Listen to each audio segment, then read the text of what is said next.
Vamos a Segunda de Corintios, capítulos 8 y 9, y continuando con nuestro estudio sobre la iglesia, y hoy nos toca algo también muy importante que es parte de la adoración en la iglesia, que son las ofrendas.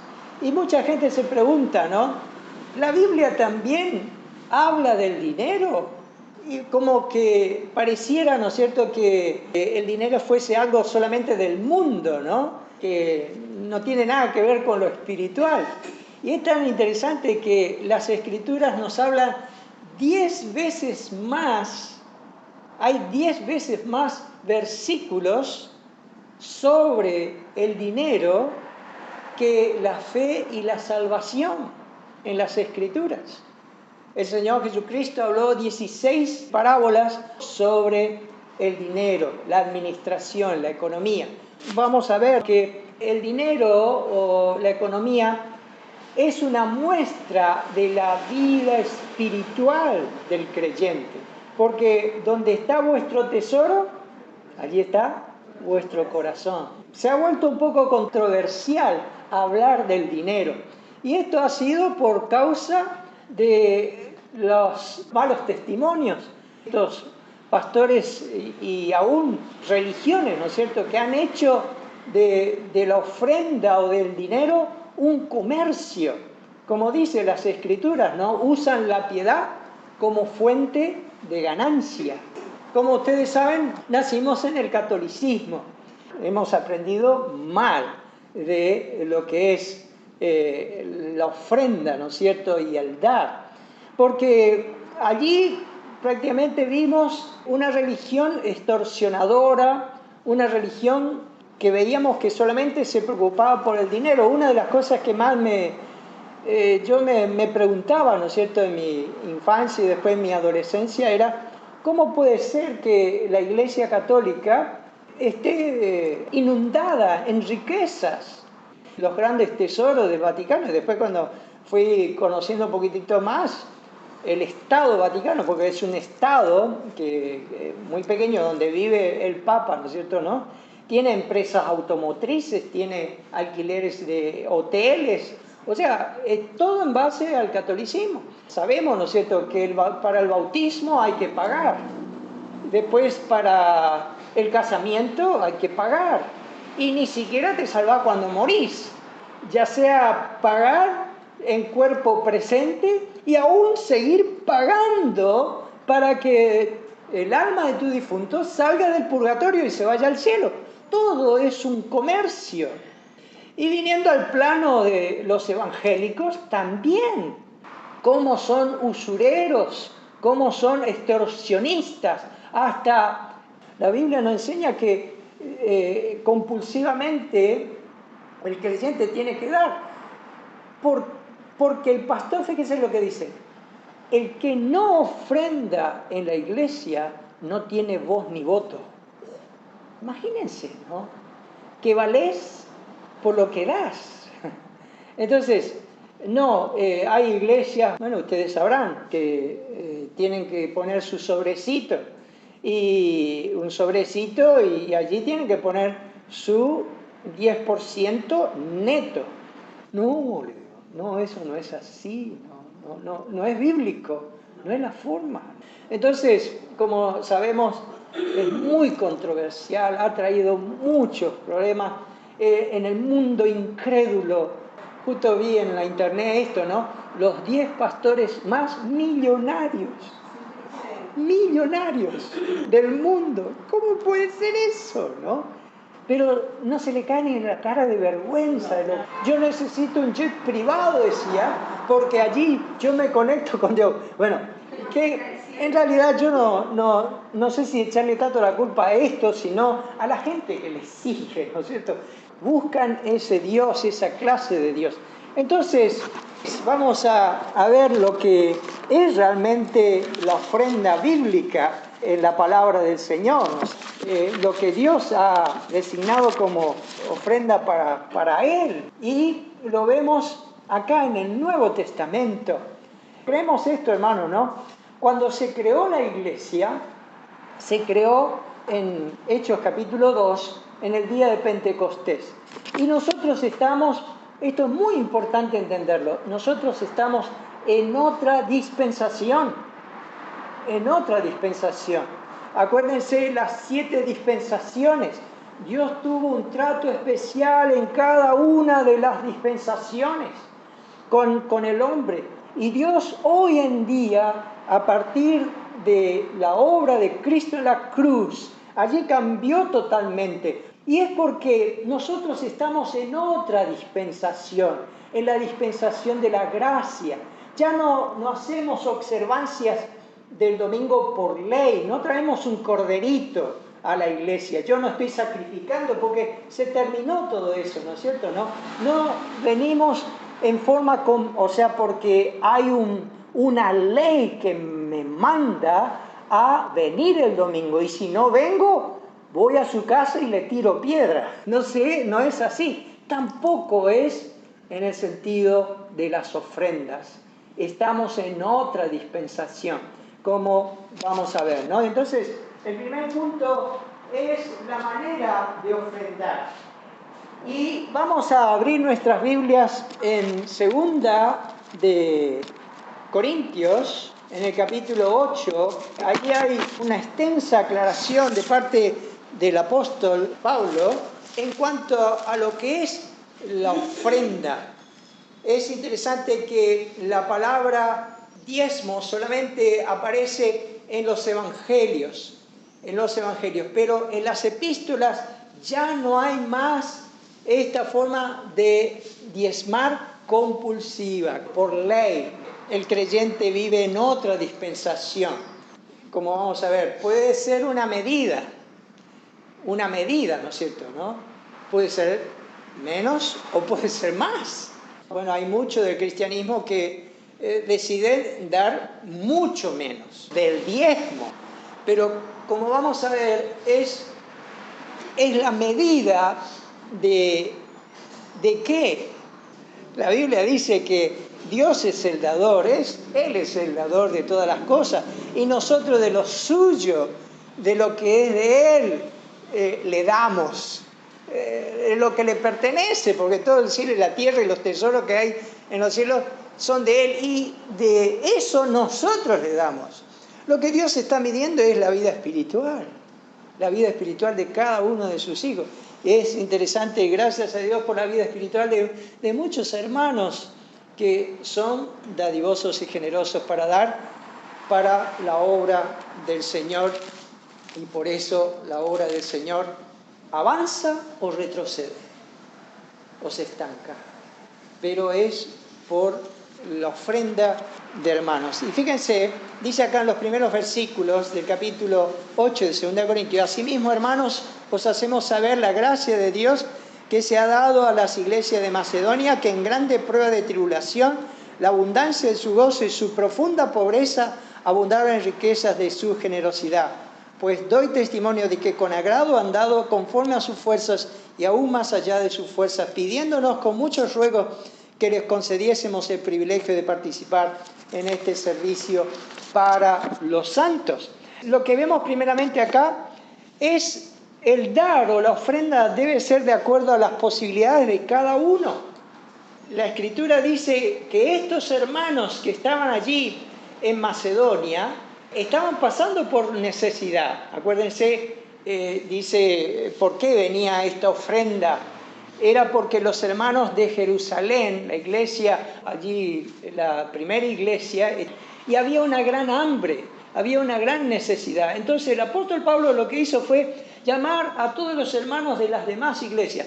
Acuérdense, en ese entonces no había denominaciones, no había iglesia fulana, no había iglesia mengana, ni nada.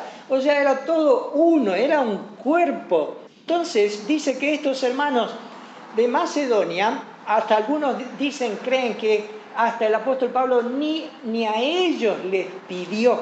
¿Por qué no les pidió? Porque eran gente pobre. Y acá viene un problema. Y este es un problema muy generalizado, de que hay a veces misioneros o pastores dicen, no se puede pedir. Y vivimos en una en un lugar, bueno, en Latinoamérica, ¿no es cierto?, ¿no?, donde no hay mucha riqueza, ¿no? Y se tiene este mal concepto, ¿no? Los hermanos pobres o necesitados no deben ofrendar. Falso, falso. Porque se está privando un beneficio, se le está privando una bendición y, como vamos a ver, una alegría para ofrendar, para dar al Señor. Y dice las Escrituras acá que, bueno, eran hermanos que estaban pasando, dice, en grande prueba de tribulación, la abundancia de su gozo y su profunda pobreza. O sea, estaban en tribulación y en profunda, o sea, no era pobre, sino profunda pobreza.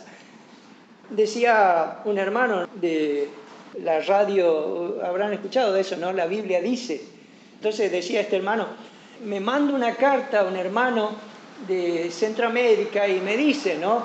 Hemos tenido un terremoto y hemos pasado mal, mucha gente ha quedado sin casas, y era el pastor de la iglesia, ¿no? Y nosotros apenas salimos porque se nos cayó una pared, salí con mi familia. Entonces yo creí que inmediatamente venía el pedir. Entonces no, dice que, hermano, acá le mandamos nuestra ofrenda. Cuando leo eso, qué increíble, ¿no es cierto?, ¿no? Le mandamos nuestra ofrenda. Entonces, ustedes ven cómo no por causa de la necesidad uno está privado a ofrendar, está privado a dejar de ofrendar. Es un privilegio, como dice las Escrituras, ¿no es cierto?, en su profunda pobreza. Y acuérdense que la mayoría de los creyentes en esa época eran esclavos, no eran ricos. Y ahí dice las Escrituras, ¿se acuerdan? En 1 Corintios dice, y hermanos, no hay entre vosotros sabios, no hay muchos sobresalientes, sino lo vil, lo menospreciado, lo que no es, escogió Dios para avergonzar a lo que es. Acá vemos esto, ¿no?, que es justamente en la profunda pobreza, pero también debe darse voluntariamente, es a voluntad. No tenemos que venir a exigir nada. La Escritura no nos habla, en la palabra de Dios dice que habían ofrendas voluntarias. Cuando se iba a hacer el tabernáculo, dice allí que, bueno, traigan sus joyas y todo eso. Después dijo, bueno, paren ya, no sigan, ¿no es cierto?, ¿no? Esto está en Éxodo capítulo 35:5, si alguien tiene. Tomad de nosotros ofrenda para Jehová, todo generoso de corazón la traerá a Jehová, oro, plata, bronce. Muy bien, entonces, y después, interesante, ¿no?, cuando David iba a erigir el templo, o sea, él no lo erigió, sino que él lo preparó, él diseñó todo, él diseñó el plano y todo eso, les dijo al pueblo también que traigan las ofrendas. Y allí David se sorprendió. Es algo voluntario. Dice, de lo que es tuyo, te lo damos. Podemos leer, esto está en de Crónicas, capítulo 29, versículo 6. Perdón, primera de Crónicas. Entonces los jefes de familia, los príncipes y la tribu de Israel, jefes de Judá y de Centena, con los administradores de la hacienda del rey, ofrecieron voluntariamente. Y el 9. Se alegró el pueblo por haber contribuido voluntariamente, porque de todo corazón ofrecieron a Jehová voluntariamente. Voluntariamente. Y el 11 hasta el 14. Tuyo es, oh Jehová, la magnificencia, el poder, la gloria y el honor, porque todas las cosas que están en los cielos y en la tierra son tuyas. Tuyo, Jehová, es el reino, y tú eres excelso sobre todos. La riqueza y la gloria proceden de ti, y tú dominas sobre todo. En tu mano está la fuerza y el poder, y en tu mano el hacer grande y el dar poder a todos. Ahora pues, Dios nuestro, nosotros alabamos y loamos tu poderoso nombre, porque ¿quién soy yo y quién es mi pueblo para que pudiéramos ofrecer voluntariamente cosas semejantes? Pues todo es tuyo, y lo recibido de tu mano te damos. Ahí está, todo es tuyo, ¿no? Todo es tuyo. Y de lo recibido de tus manos te damos. Pero no podés obligar al mezquino. No podés hablarle al mezquino de que dé, porque no lo va a dar. Y si lográs, no sirve. Para Dios no es lo que Dios desea. Es algo que tiene que realmente adorar al Señor. Entonces, eso es lo que David admiraba, ¿no es cierto? Que voluntariamente. Pero ahora también debe darse, como pusimos acá, ¿no? Debe darse individualmente y con igualdad. Y esto lo encontramos allí en los versículos 11 y 12 de 2 Corintios capítulo 8. La Biblia dice que cada uno individualmente debe dar al Señor en igualdad. ¿Y qué es esto en igualdad? Si me pueden leer el 11 y 12. Ahora pues, llevad también a cabo el hacerlo, para que como estuvisteis prontos a querer, así también estéis en cumplir, conforme a lo que tengáis.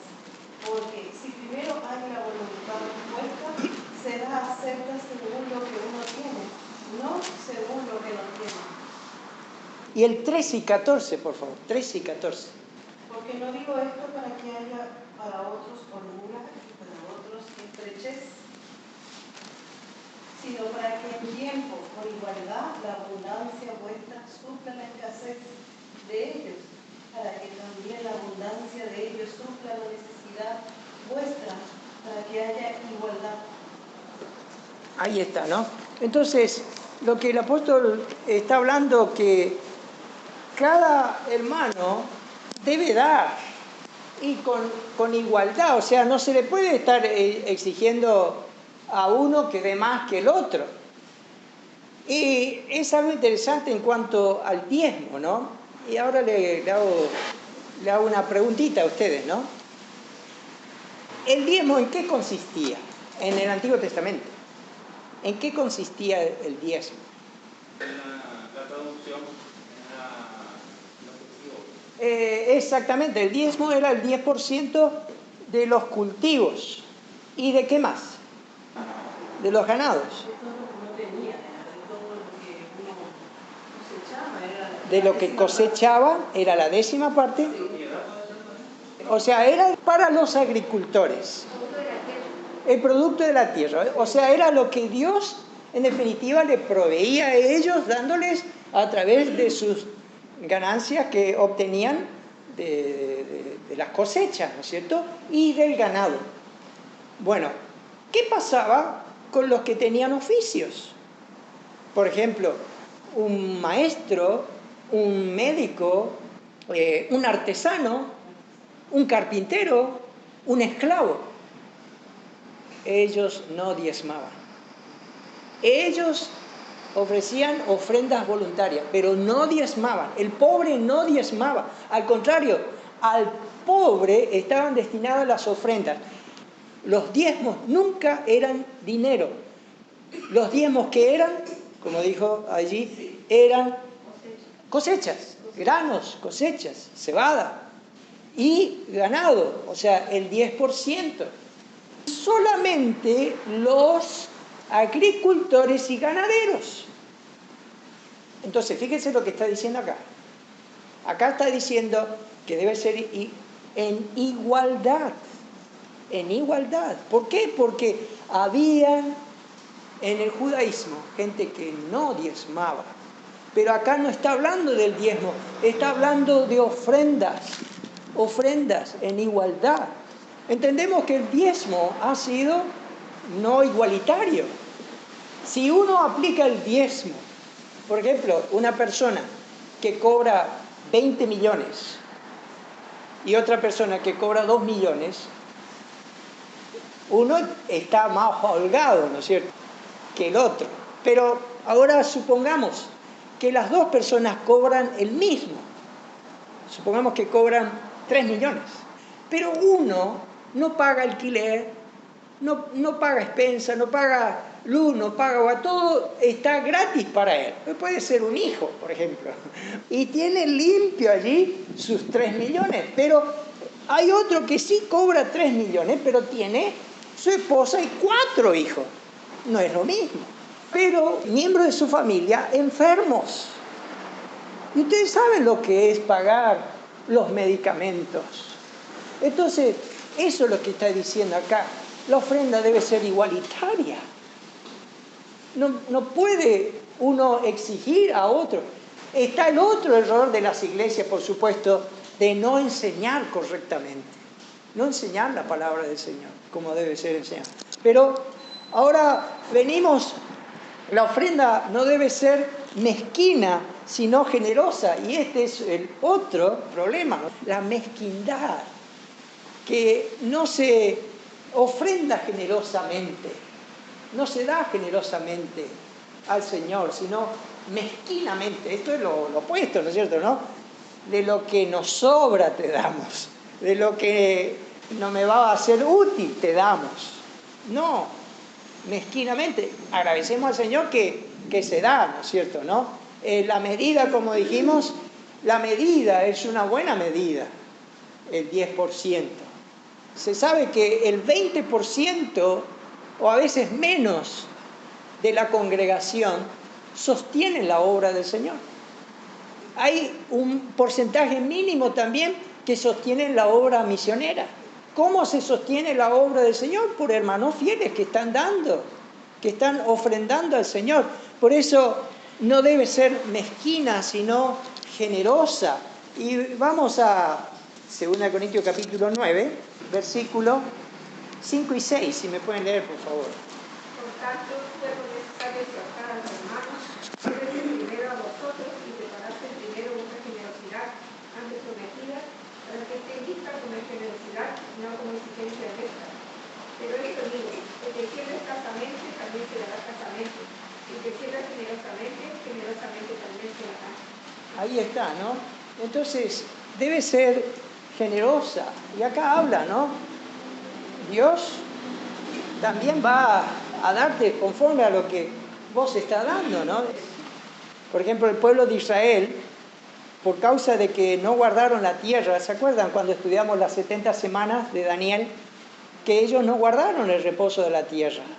Y resulta que por 70 años no guardaron. Entonces, ¿qué pasó? 70 años se fueron al cautiverio. Dios se cobró lo que ellos no dieron. Es duro esto. Tenían que guardar cada 7 años, tenían que guardar un año sabático. O sea, por 490 años. Y tampoco hay registro. Fíjense esto. No hay registro en la Biblia. ¿Se acuerdan el año de jubileo? Donde todas las propiedades eran devueltas, los esclavos eran liberados. No hay registro que el pueblo de Israel haya hecho eso. ¿Qué pasó? Dios se lo cobró. Dios se lo cobró. Entonces, acá dice, el que siembra escasamente va a cosechar. Entonces, vamos al quinto. Debe ser dada no con tristeza, sino con alegría. Dios ama al dador alegre. ¿Y cuál es la medida para dar la alegría? El dar con alegría. Fíjense este pasaje interesante, ¿no? En 1 Corintios 16:2 dice, cada primer día de la semana cada uno de vosotros ponga aparte algo según haya prosperado, guardándolo para cuando yo llegue no se recojan entonces ofrendas, según haya prosperado. Dios te ha bendecido, dale al Señor. Dale al Señor lo que Dios te ha bendecido. Y bueno, allí uno con alegría va a dar al Señor. Y como dijimos, ¿no es cierto? La obra del Señor ha traído tanta alegría para otros hermanos que sirven al Señor, porque la generosidad de uno ha hecho la felicidad de otro. Y por eso venimos al último punto. Debe ser dada con responsabilidad. No es un día ofrendamos, otro día no ofrendamos, otro día damos, otro día no damos.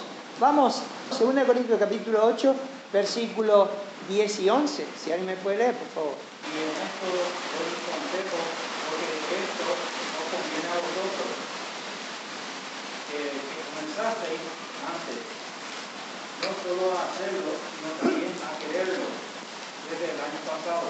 Ahora pues, llevar también a cabo el hacerlo, para que como estéis prontos a querer, así también lo estéis en cumplir conforme a lo que tengáis. Ahí está, ¿no?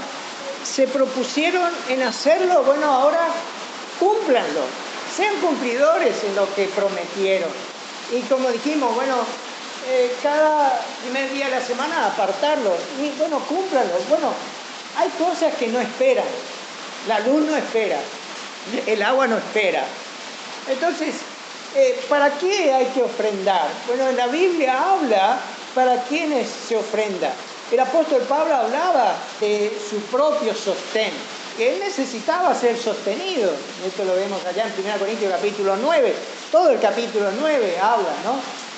Necesito, y bueno, hasta necesito casarme, dice. Y bueno, si me caso, la señora también necesita comer, ¿no es cierto, no? O sea, necesitamos ir al supermercado y comprar, dice. Bueno, para los pastores, para los misioneros también. Y también para las necesidades. Hay hermanos necesitados, pobres, o necesidad de otra cosa, para contribuir. Entonces la iglesia tiene un montón de gastos. Está la deuda de luz, de agua, de teléfono si hay, en fin, las necesidades del pastor, cubrirlas. Entonces todo se requiere responsabilidad.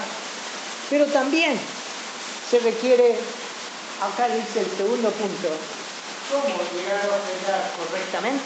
Y vayamos al capítulo 8, versículo 5 de 2 Corintios. Y dice versículo 5, y no como lo esperábamos, sino que asimismo se dieron primeramente al Señor y luego a nosotros por la voluntad de Dios. ¿Cómo dar? Sino que primeramente, dice las Escrituras, se dieron a sí mismos. Si uno no se da al Señor de corazón, como estos hermanos se dieron, entendemos que la salvación es darse al Señor. O sea, ¿qué es entregarse? Entregarse de corazón, ¿no es cierto, no? Pero acá está diciendo que cada creyente, cada hijo de Dios, debe consagrarse al Señor. En una oportunidad, un predicador estuvo hablando de la ofrenda y se ve que habló bien fuerte. No me acuerdo en qué país, pero era un lugar de pobres, de gente humilde. Y bueno, cuando hizo el llamado, dice, bueno, vino la ofrenda, en el centro había una gran fuente donde venía la gente y ponía allí su dinero. Vino un adolescente, vino caminando y le sorprendió a todos que entró dentro de la fuente. Se ofrendó ella. Si los creyentes pudiésemos ser así, de ofrendarnos nosotros primeramente. Como dice, ¿no? Romanos capítulo 12, hermanos, por la misericordia de Dios, os ruego que presentéis vuestros cuerpos en sacrificio vivo, santo, agradable a Dios, que es vuestro culto racional. Dice las Escrituras acá, es entregarme yo al Señor. Pero continúa y dice acá el versículo, primeramente al Señor y luego a nosotros, por la voluntad de Dios. Luego nosotros se refiere a la iglesia. El creyente no es un creyente aislado. Es triste aquellos creyentes que no vienen a la iglesia. Hay que exhortarle, pero no podemos andar detrás, ¿no es cierto? No se puede. Pero acá vemos que primeramente se entregan al Señor, de corazón se entregan al Señor, están dispuestos, como el apóstol Pablo decía, Señor, ¿qué quieres que haga? Pero también dice, se entregan a nosotros, se entregan a la iglesia, se entregan ¿en qué puedo ayudar? ¿En qué puedo servir? ¿En qué puedo colaborar? Y una de las mejores dedicaciones que uno puede hacer es su tiempo a la iglesia, su presencia a la iglesia y el ofrendar para la obra de Dios. Y todo esto es en esa comunión en Cristo. Cuando estamos en esa comunión en el Señor, bueno, todo va a ser de corazón, va a ser para el Señor, para su obra. Así es, ¿no? Muy bien, vamos a orar.